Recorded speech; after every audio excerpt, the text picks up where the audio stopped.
Welcome to another exciting episode of the $1 Million Peddlers. I'm Paperboy. And I'm Mr. Magazine. And Mr. Magazine actually has a problem, though they've got a pill for that. He has another problem. He is actually, he has a third problem. He actually was talking to me a little bit before the show, and it was excruciating. And he was saying that he is turning down good deals because he needs to save his money and time and space for better deals. And you may find yourself in that place as well.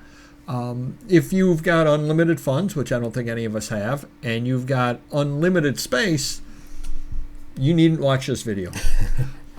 If you're not Jeff Bezos, you should really watch this, because we're going to be talking about how do you figure out and how do you juggle it.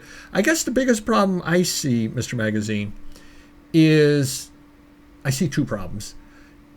Number one, if you have already committed to somebody, you kind of have to go through with it. You can't you can't not go through with it. It's just good business. You got to do that. Yep. And then part two is, if it's somebody you've been buying from for years, I say they're grandfathered in. Yeah. They've been selling you stuff for years. You kind of have a deal. They come in once every 3 weeks or once a month, and they bring the stuff in, and you give them, $100 every time they come in. They kind of get used to it because they know they get $100, right, and they know what $100 worth of stuff looks like. And they're exclusive with me. Like, they're not going anywher else. Or if they are going somewhere else, they're not selling the same type of thing. Right, because obviously you're not buying rusty gutter pipe. Exactly. Yeah.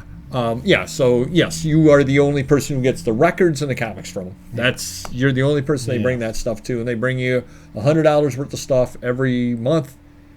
Because and that's not gonna make or break me. So I obviously would continue something like that, keep that reputation going. I don't want to upset that seller. We have a relationship, and and he's counting on it. Yeah, right. And I have no issues with that. Yeah. So, what about the?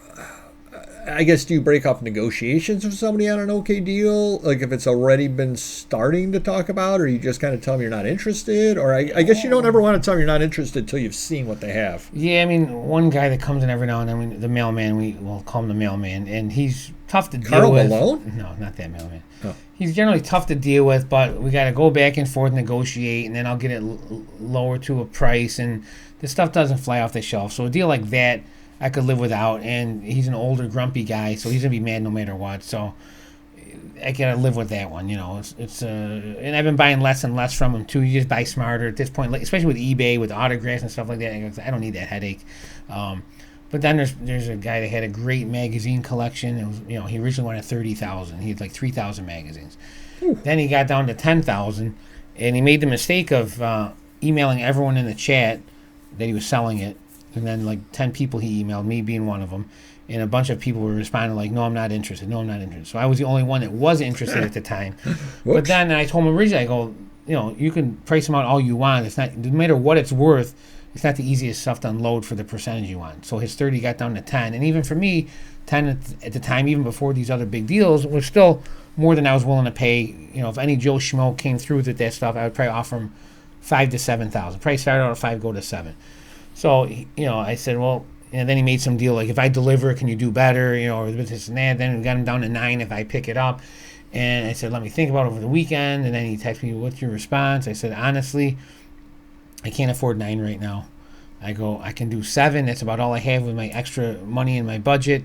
I can give you 7 now. If you're looking for 9, then you'd have to wait maybe a couple months after my taxes, maybe in May, come back with me there. Right. And then he goes, well, if I sell them by then, I go, it's my loss, and I just left it at that. I go, I apologize. I go, just can't do that right now. This is all I have. I still think it's fair. If you want to sell them for that, I'll still, I'll be obligated for that price. And if not, you want to wait, that's fine by me. And then if I have the 9 down the road, it might be worth you waiting. If you need the money sooner, then it's 7. Right. I wasn't rude about it. I explained it, and hopefully he understood it. But that's how those deals are going to go, which I normally would jump on. Another guy has a ton of movies in Buffalo, which is right near me. But again, I told him, I'm tied up till May, I'm tapped till May. And, it is true with the IRS at that point. You're going to file the taxes, pay the taxes, so money's going to be tight regardless. But when you get these better deals, and the person is, I have to find a way to get them. And that's what I'm doing right now, trying to save up for the bigger deals. Right, right. And that kind of ties into what we've spoken about from the start is we are trying to get rid of the riffraff deals. I'll give an example. We're shooting this on a Wednesday. Tomorrow, Thursday, there's one estate sale. I looked at it. They've got some books. It's about a 15-minute drive. I'm not going. No reason to go. Sure. If I were out and about, anywhere near there, I would go. If they had great stuff, I would go. I just looked at it and I said, nah, why? Yeah. Why go? By the time I get there, get back, I wasted an hour and a half of my time. B, I won't need anything. Right. And C, I have no reason to think that there's anything good there. Yeah. I've looked at enough estate sales throughout the years at this point that I often can tell, there's something good there. That's the right genre. It's the right. There's nothing that leads me to believe that there's anything good at this sale. So why go? Yeah. Back when I had the day job, I might have gone because I might have been somewhere near there for my day job. Let me just stop by there on my lunch hour. Why not? I'm out there anyway. Yeah. But to make a special trip, I did make a special trip the other day to an estate sale. It was on the next block. It was literally around the block. I said, Mr. Papergoy and I want to go out to breakfast anyway. Yeah. It's literally on the next block. I didn't see anything. I didn't buy anything. Sure. What was my time investment in that? Right. We were out and about, and it was the next block. And in a case like that, yes, I'm still going to go. Obviously, if the guy across the street has a garage sale, I'm going to walk across the street to see what he's got. Why wouldn't I? I might Absolutely. even do that. Exactly. Why wouldn't I? But I'm not going to go out of my way looking for garage sales. I'm not going to go out of my way to mediocre deals. Even good deals, like you said. I've got enough stuff over here that the deal, I can afford not to buy stuff from people, other than, again, the grandfathered people. Even the low profit margin stuff, like for me, like sports cards at this point, I'm trying to stay away from as much as possible because you can't buy great sellable sports cards for 10 cents on the dollar. Maybe if you buy huge lots that you're getting cheap and you can break them up, but again, you're talking about a lot of work, a lot of time. And it's funny, today I had a gentleman that came in when the Bills were in the playoffs still. They weren't eliminated, and he had a Josh Allen, some refractor card numbered out of 10, and there was really no comps with a similar one that was like $300-400. And at the time, I'm like, I can sell Josh Allen. I offered him $200. He goes, let me think about it.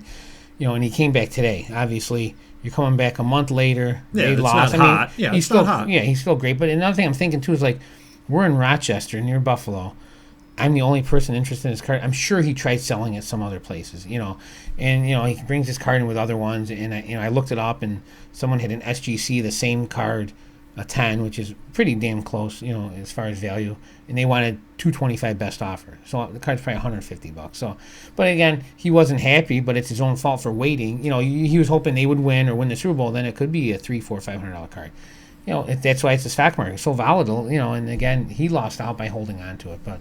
It's stuff like that. Stay away from the low profit stuff. It's just not worth it, at this point. Especially the way we buy things.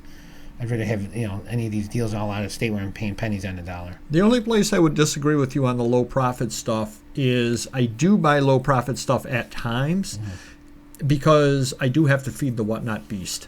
Right. And I've got to set the auctions up. And there are times where if I'm really, really busy with other things, and it's like, I got to get an auction up. Yeah.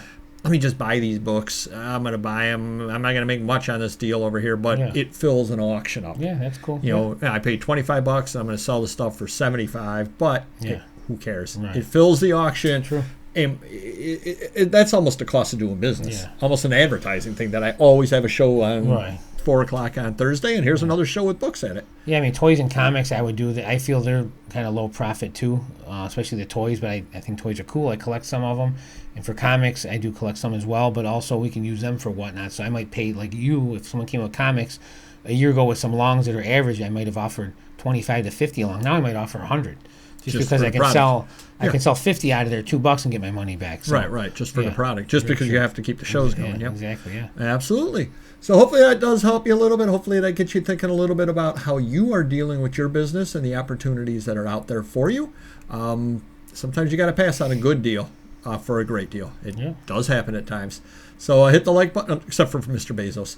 Do hit the like button if you could, and we'll see you next video. Take care. Bye-bye.